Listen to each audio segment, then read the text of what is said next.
Imagine waking up at 3 a.m., feeling an inexplicable connection to something beyond. You're not alone.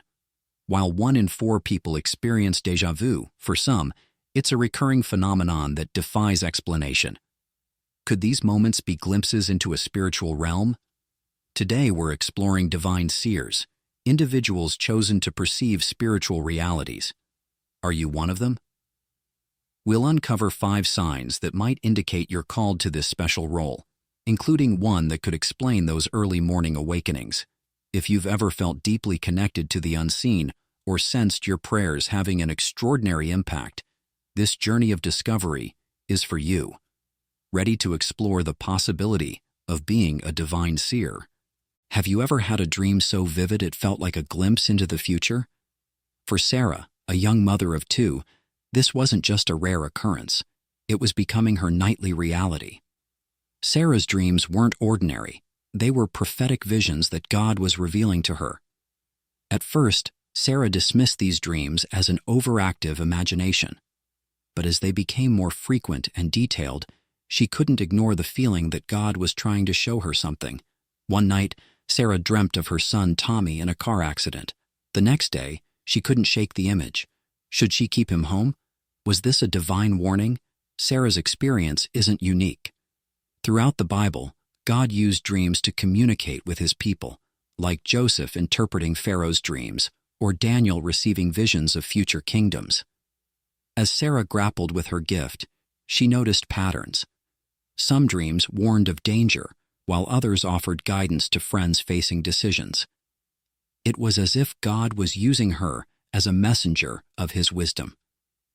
This gift came with responsibility. Sarah often woke up drained, worried about misinterpreting dreams or failing to act on important visions. Seeking understanding, Sarah turned to her faith. She journaled her dreams, praying for wisdom and discernment. As she did, she saw connections between her visions and real-life events. Sarah realized her gift wasn't just about predicting the future, but offering hope and guidance to those around her.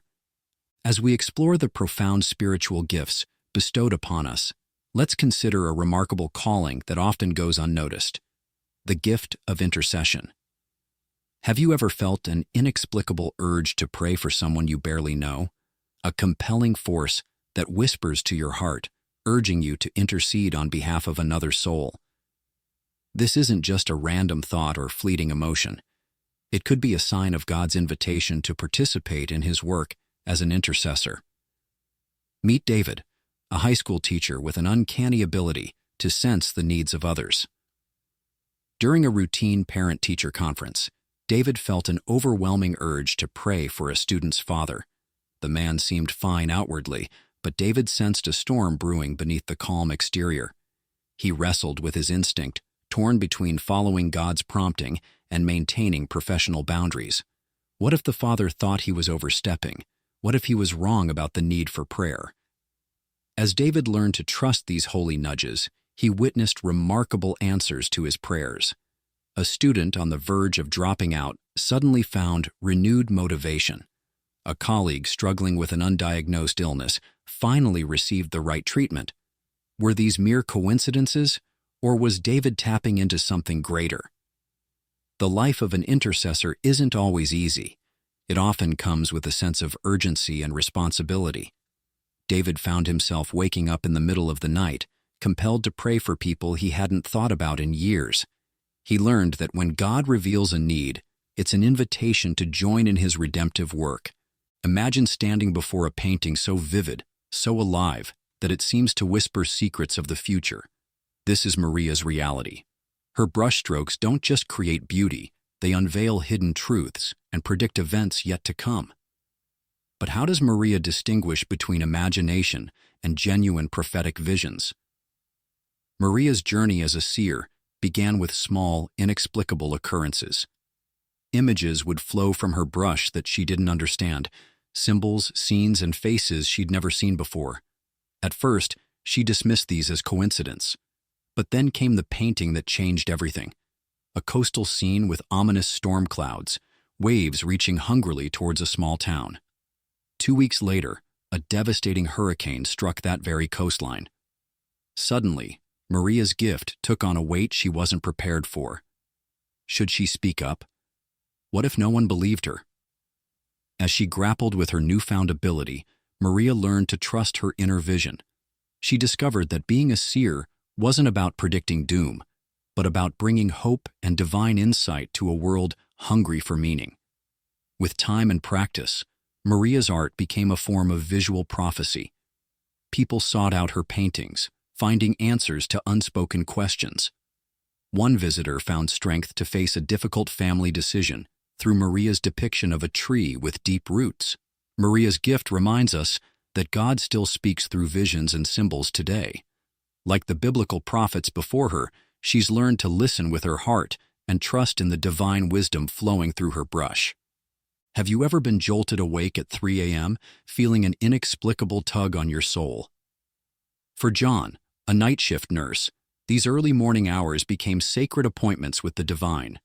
What started as a familiar struggle, being wide awake between 3 and 5 a.m., even on his days off, transformed into something profound. This experience aligns with the ancient concept of the watch of the night, a time when many believe the veil between the physical and spiritual realms is thinnest. It's as if our very bodies are designed to sync with divine timing. Studies suggest a fascinating connection between our biological rhythms and spiritual experiences, indicating that nighttime awakenings may tap into our circadian rhythms, influencing not just sleep patterns, but spiritual receptivity. As John embraced these nighttime vigils, he noticed significant changes. He felt more attuned to others' needs and more sensitive to the Holy Spirit's promptings. During these quiet hours, John received specific insights, names of patients who needed extra care, words of encouragement for struggling colleagues, and even guidance for his own life decisions. Like the prophet Habakkuk who declared, "I will stand upon my watch and set me upon the tower," John discovered his early morning awakenings were a call to spiritual alertness. He found himself praying with new intensity, witnessing remarkable answers to those prayers. But how can one be sure they're truly called to this unique role? Is it enough to have vivid dreams or feel compelled to pray at odd hours? Or is there an unmistakable mark that sets apart those chosen for this spiritual watch? Imagine sitting across from a client, their eyes filled with hope as they share their dreams. Suddenly, a vision flashes before you, a tragedy looming in their future. What would you do? This is Emma's daily reality as a gifted counselor with foresight. Emma's ability to glimpse the future comes with a heavy burden. She's learned that intervening doesn't always lead to the desired outcome. Sometimes, her attempts to change events only seem to make things worse. The mental and emotional toll of carrying such knowledge is immense, leading to increased stress and anxiety. But what if the purpose of foresight isn't to control the future, but to prepare hearts for what's to come? Emma has realized her role isn't to prevent every tragedy or micromanage lives. Instead, her gift allows her to provide hope, comfort, and guidance through life's challenges. This approach raises ethical questions. How much should she reveal? When is it appropriate to intervene? Emma has had to find a balance between using her gift and respecting others' free will. She's learned to trust in God's plan, even when she can't see the whole picture. Through her journey, Emma has discovered that often, the greatest impact she can have is in helping people prepare emotionally and spiritually for the challenges ahead. She's found a deeper sense of purpose, approaching her gift with humility and wisdom, understanding that sometimes the most powerful thing she can offer is not a warning, but a listening ear and a comforting presence. Imagine God has placed a special mark upon your life, a calling to see beyond the ordinary. Your vivid dreams, unexplained urges to pray, and ability to sense hidden truths could be signs of a deeper spiritual journey. As we've learned from Samuel and Jeremiah, being a seer isn't about supernatural powers, but cultivating sensitivity to God's voice and others' needs. Reflect on these signs in your life. Vivid dreams, unexplained urges to pray, sensing hidden truths, deep sensitivity to God's voice.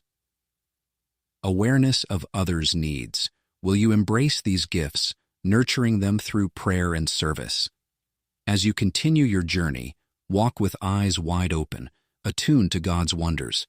Remember, He reveals to redeem, not to satisfy curiosity.